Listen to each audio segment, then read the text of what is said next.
শাদী ছাড়া সন্তান জন্ম দেওয়া হারাম। মাদ্রাসার শিক্ষা যদি না থাকতো তাহলে একজন মানুষও জানতো নি যে বিয়া শাদী ছাড়া সন্তান জন্ম দেওয়া হারাম। জানতো নি না জানলে কি হইতো? ইহুদি খ্রিস্টানদের দেশের মতো হইতো। আজকে আপনি চলে যান, সেখানে গিয়া দেখবেন ইহুদি খ্রিস্টানদের দেশে বিয়া ছাড়া সন্তান জন্ম দেওয়া হারাম নয়, তাদের আইনে সেটা বৈধ।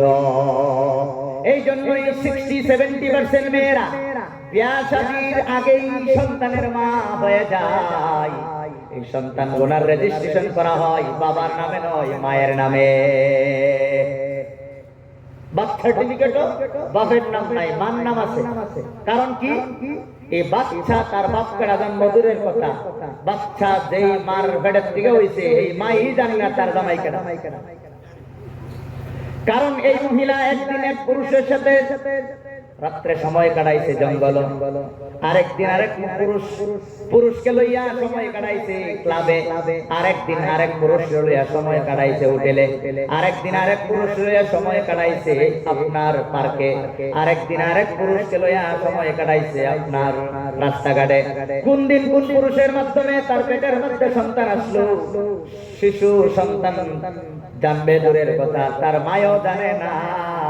এই জন্য অফিসাররা খুব পালা বলছে, সন্তান কার এটা আমি জানি না, তবে তোর পেটের থেকে যেহেতু হইছে তুই সন্তানের বাপ, তুই সন্তানের মা।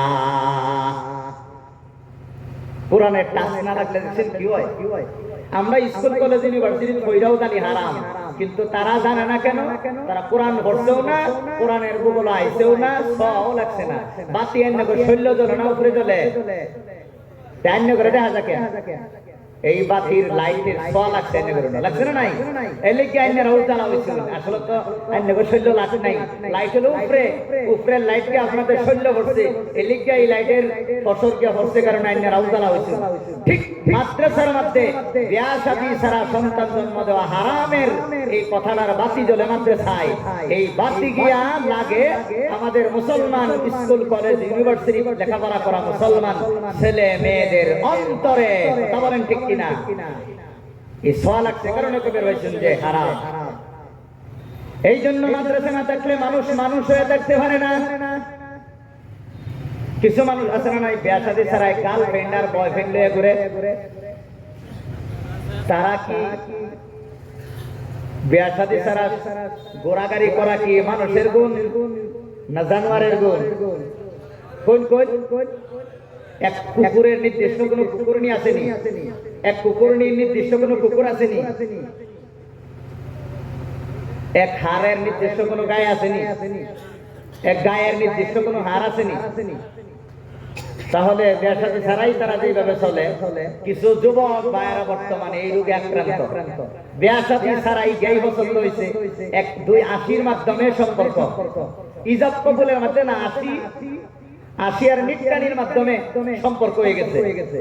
ওহন এই যে সম্পর্ক যে হইল, আসলে তো এদের ভিতর থেকে বাতি জ্বলতো না, আগুন জ্বলবো। এই যে বাতিটা জ্বলতেছে তার মধ্যে একটা পজিটিভ আর একটা নেগেটিভ আধান আছে না নাই? কই আছে না নাই?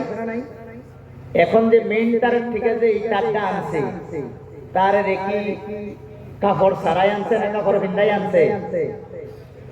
পজিটিভ আর নেগেটিভের দুজনের গায়ে কাপড় আছে না নাই? কভার আছে না নাই?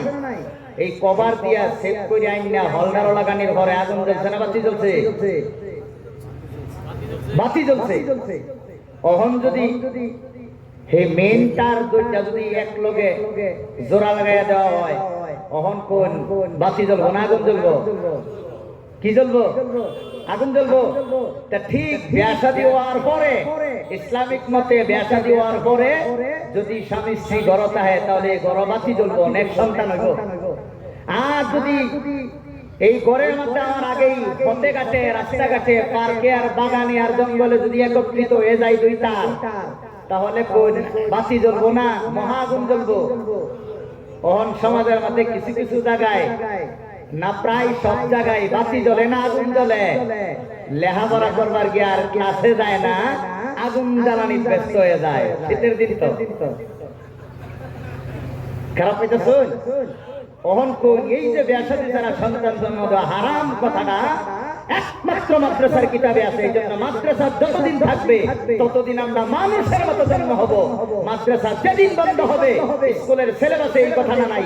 আমাদের মুসলমানের ঘরে জন্ম নেওয়া এই ছেলেরা যখন মাদ্রাসা থাকবে না, শুধু স্কুলের মধ্যে লেখাপড়া করবে, তখন তারা একটাও আর বিয়া করবে না, ব্যক্তি বিয়া ছাড়া সন্তান জন্ম দেবে।